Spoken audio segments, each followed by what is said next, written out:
So next I'm going to very quickly show you how to set up the extra large loom, and I'm going to do that one with speed.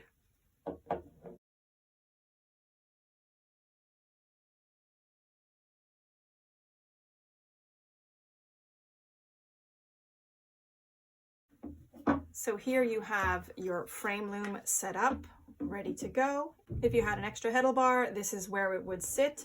And again, you've got your two wing nuts, which are the same size as the corners. They will fit underneath. You tighten them in, you position it where you want. So that's the extra heddle bar, and I'll show you now the stand.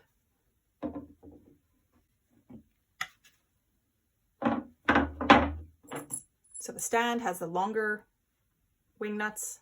You have two sides to the stand, and they have this lovely little angle. That's the predetermined angle, so you can sit comfortably or stand comfortably with your leaning back. Again, I've got it down face front, so you want these sticking up, and you will know if they're the left or the right, because if I was to put this here, it's going to actually lean away from me, which is not very helpful. And this is the bottom of the loom, so this one fits on this side. So when I stand it up, it will lean. So there is a left and a right. We've got one wing nut. Let's try and put this one in first.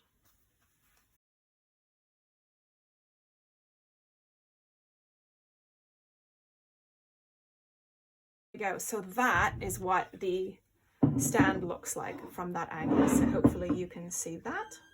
And something to note, the wing nuts actually fit on the outside so that they don't disturb your weaving on the inside. So we tried to maintain maximum weaving width with our stand. So they're not on the inside, they're on the outside.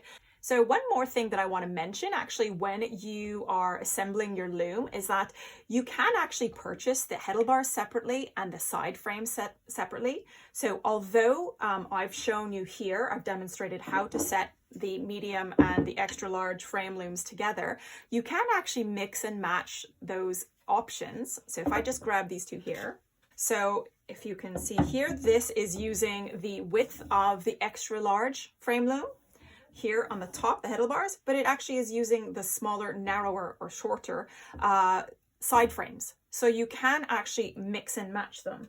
And here is the vertical version. So if you want to go ahead and you wanted the height, you want to buy some extra heddle bars because you've discovered your style of weaving and it's always to make like tall, thin pieces and you're really into that, you can buy extra heddle bars and then mix and match it with your frame loom. So it might help cut down cost, and you can add on as and when you're ready. So again, it's this whole thing. The design of the frame loom is meant so it's great for beginners. Get the basic stuff. Don't invest in too much right at the start to see if you like weaving, to discover what kind of things really, you get excited about, and then add on parts of the loom as and when you get more experienced or want to push the boundaries. So no need to buy all of this at the beginning, just when you're ready.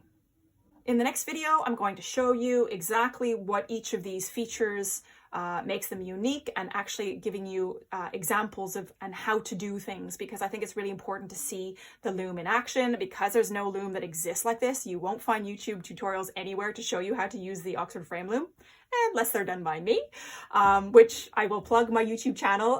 Going forward, you can always get more tips and tricks with the frame loom. Now that it's arrived in the studio today, I can finally start to share more actively how you can use this loom. So if there's anything that, little bits and pieces that you would want to try but weren't quite remembering, and I haven't quite showed you the specific way to set up your loom based on, the setup here, there will be tips and tricks going forward. So wait for that.